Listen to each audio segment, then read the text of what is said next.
दूर जाने वाला शख्स दुगनी दिलचस्पी लेगा। अस्सलाम वालेकुम, how are you all, I hope you are doing well. क्या कोई ऐसा इंसान है जो आहिस्ता आहिस्ता आपसे दूर हो रहा है? पैगामात का जवाब देर से देना या बातचीत में बेरुखी बरतना।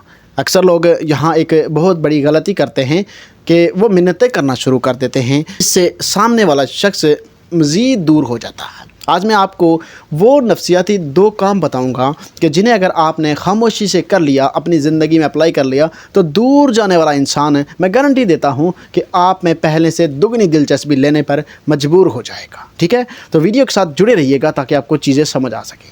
पहला काम आपने जो करना है कि पीछे भागना फ़ौरन बंद करें और खामोशी अख्तियार करें। इंसानी फितरत है कि जो चीज़ हर वक्त और आसानी से मैसर हो, इंसान उसकी कदर करना छोड़ देता है। जब आप बार बार कॉल्स करते हैं, मैसेजेस करते हैं, उसके सामने हाथ जोड़ते हैं, उससे भीख मांगते हैं, तो सामने वाले शख्स के सामने आपकी वैल्यू ज़ीरो हो जाती है। और जब आप कॉल्स करना बंद करते हैं, मैसेजेस करना बंद करते हैं, चेज़ करना उसको बंद कर देते हैं, तो उसके जहन में एक सवाल पैदा होता है, आखिर ऐसा क्या हुआ कि जो शख्स कल रात तक मेरे पीछे था, रोता था, मुझसे मांगता था सब कुछ, आज इतना पुरसकून कैसे हो गया? क्यों आज उसने जो है ना वो मुझसे माफ़ी नहीं मांगी? क्यों आज उसने मुझसे भीख नहीं मांगी? ये सवाल उसको अंदर से खाएगा। मिसाल के तौर के ऊपर कि एक शख्स आपकी ज़िंदगी में है ऐसा कि रोज़ आपको 100 रुपये देकर जाता है, तो आप डेली वो ले लेते हैं, आपको उसकी कदर नहीं, लेकिन मिल रहा है तो ठीक है, रिलैक्स है। आपके कहाँ से आ रहे हैं ये कुछ नहीं मालूम आपको, लेकिन एक दिन आपको वो नहीं देता तो आप देखेंगे आज नहीं मिला, दूसरे दिन नहीं मिला, दूसरे दिन वो शख्स आपको नहीं देगा तो आप फिर से देखेंगे, दरवाजे से उठकर देखेंगे कि क्यों नहीं दिया।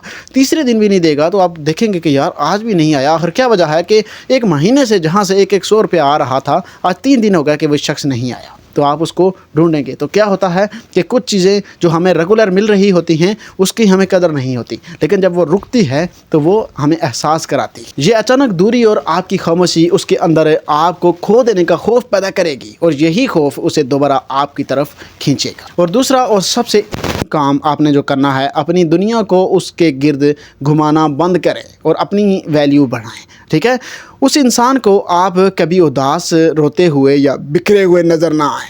ठीक है, अपने काम पर तवज्जो दें, अपनी शख्सियत को बेहतर बनाएं और अपने दोस्तों में खुश रहें। जब वो देखेगा कि आपकी खुशी अब उसकी तवज्जो की मोहताज नहीं रही, ठीक है, तो उसका वहम दूर हो जाएगा कि आप उसके बगैर नहीं रह सकते। वो आपकी ज़िंदगी में दोबारा शामिल होने के लिए खुद रास्ता तलाश करेगा। मेरी बात याद रखिएगा, रिश्तों में भीख मांगने से बेहतर है कि आप अकेले रह जाएं। ठीक है, क्योंकि रिश्तों में भीख मांगने से मोहब्बत नहीं मिलती, अपनी इज़्ज़त नफ्स जो है ना वो भी गिर जाती है। ठीक है ना, अपनी इज़्ज़त नफ्स को बरकरार रखें। इज़्ज़त नफ्स आपकी बरकरार होगी तो आपको मोहब्बत भी मिलेगी। जब आप ख़ुद को अहमियत देंगे तो लोग आपके पीछे आएंगे, आपसे जो है ना वो टाइम लेंगे, आपसे जो है ना वो कहेंगे कि हमें अपना टाइम दीजिए। ये मैं आपको गारंटी दे रहा हूँ। अगर आप खुद को अहमियत नहीं देंगे तो आपकी ज़िंदगी से आहिस्ता आहिस्ता करके सब कुछ जाता रहेगा। ठीक है, तो अपने आप को डिवैल्यू नहीं करना, अपनी वैल्यू बढ़ानी है। तो इसी के साथ मुझे दीजिए इजाज़त। अपना बहुत सारा ख्याल रखिएगा। अल्लाह हाफिज़।